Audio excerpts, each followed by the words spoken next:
Alors, deuxième partie, j'ai le plaisir de retrouver Vincent. Bonjour Vincent.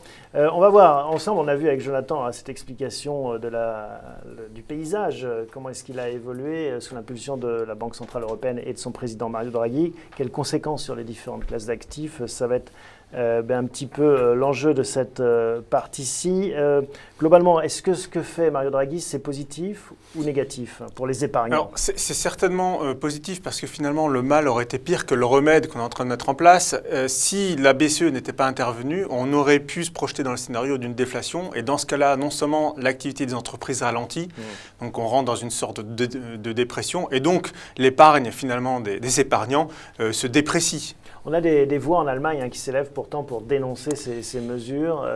Alors en fait, il faut les écouter. Il y a effectivement les caisses d'épargne allemandes notamment qui se sont soulevées en disant qu'on spoliait l'épargnant allemand. Nous, on voit plutôt, comme toujours dans ce genre de situation, l'opportunité de saisir justement des opportunités. Il y a des arbitrages à faire, il y a un changement de stratégie à faire dans son comportement d'épargne. Alors que là, les Allemands ne le font pas et restent figés finalement à leur modèle classique. Il faut être dynamique, il faut bouger la guerre de position, ce qui permet justement de gagner.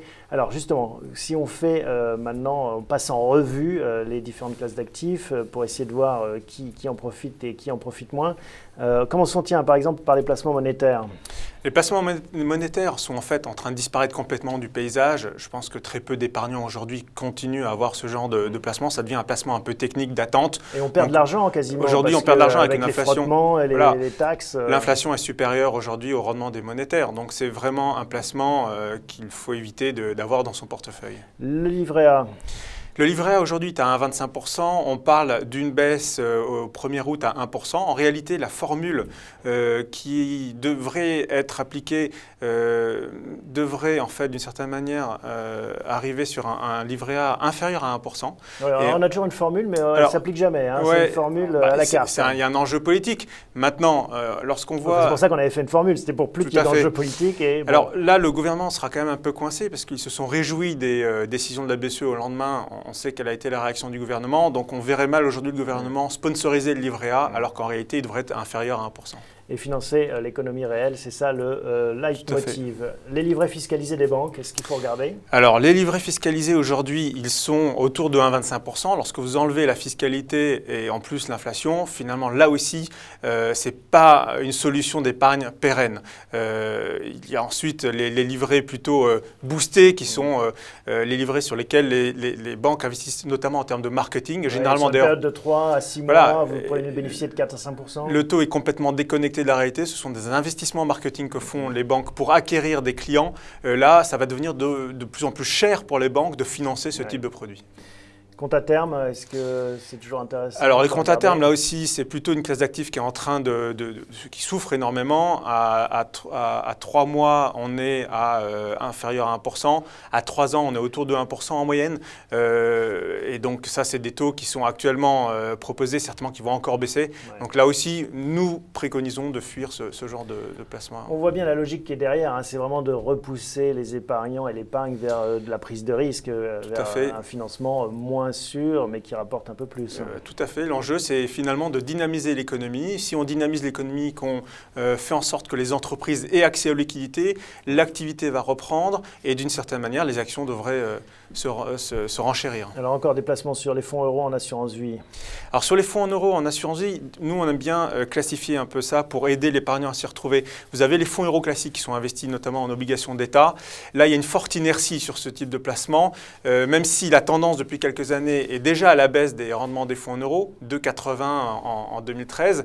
On devrait continuer en tout cas à voir baisser les fonds en euros. Maintenant, dans les fonds en euros, les assureurs et les constructeurs de produits sont aujourd'hui très innovants. Ils tentent de dynamiser. Voilà, il y a des produits type fonds euros, donc avec une garantie en capital qui proposent d'intégrer une poche action. Donc avec une poche action à 25%, on devrait de cette manière-là profiter des décisions de la BCE et booster entre guillemets les taux de ces fonds en euros. Si ceux qui nous écoutent ont des investissements immobiliers soit réalisés, soit à faire, est-ce que c'est la bonne période? Là aussi, nous on distingue deux segments. Alors, je reviens un peu sur le point précédent. Dans les fonds euros, il y a aussi des fonds euro immobiliers. Eux aussi devraient bénéficier du soutien à l'économie.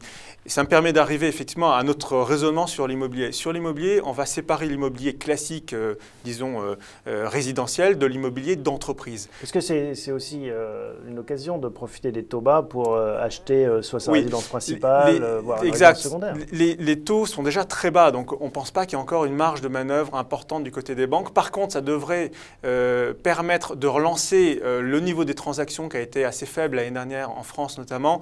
Donc peut-être que ça va relancer un petit peu le niveau des transactions, mais ça ne devrait pas changer grand-chose dans le domaine de l'immobilier classique. Maintenant, si on va sur l'immobilier d'entreprise, là, par contre, on est connecté à l'activité économique beaucoup plus et on pense que si l'activité économique redémarre grâce aux décisions de la BCE, les entreprises vont avoir besoin de se loger, entre guillemets, de trouver de l'immobilier d'activité, des locaux d'activité, des entrepôts, etc. Et donc là, on pense qu'il y a certainement des bonnes opérations à faire, notamment sur toute la classe d'actifs des SCPI, donc c'est la pierre-papier sur l'immobilier d'entreprise. En effet, via la pierre-papier, c'est difficile d'acheter un immeuble d'entreprise, sauf si on a les moyens, bien sûr.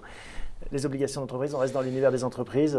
Donc là, les taux qui avaient bien marché pendant la crise, c'était vraiment le refuge. Ouais, tout à fait. Les taux vont baisser, donc mécaniquement, ça valorise les obligations déjà émises dans le passé. Ça me permet de faire un petit rappel.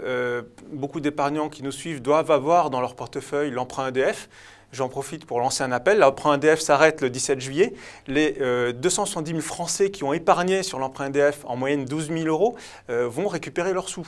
Donc la question, c'est que fait-on de cet argent-là? Si on a envie de retourner un peu sur le marché des obligataires, parce que ça nous a plu lorsqu'on l'a fait en 2009, il y a encore des opportunités à saisir, notamment sur des sites comme bienprévoir.fr, où on a encore des produits qui ont été construits avant la baisse des taux finalement. Donc on peut encore, les derniers stocks qui sont disponibles actuellement. D'accord. Les actions, pour finir ce tour d'horizon. Sur les actions, Jonathan a déjà intervenu sur le sujet. Maintenant, pour savoir comment investir directement et mettre en œuvre cette conviction qu'on a sur les actions, d'abord, investir sur les produits en dollars. Donc là, il y a des solutions pour investir. Malgré une baisse anticipée du dollar?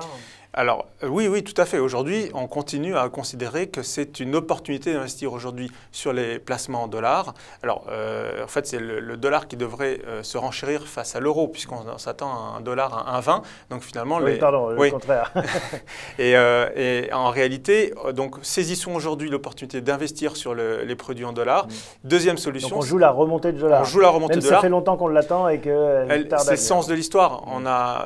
De toute façon, même si ça ne se réalisait pas, la zone dollar est quand même une zone qui fonctionne bien, donc c'est certainement une opportunité à saisir. C'est ça le conseil pour les épargnants, du point de vue action, on joue les valeurs plutôt de dollars. Dernière solution sur les marchés actions, c'est de jouer l'Europe du Sud. Donc là aussi, il y a des produits qui sont construits autour des indices de l'Italie et de l'Espagne.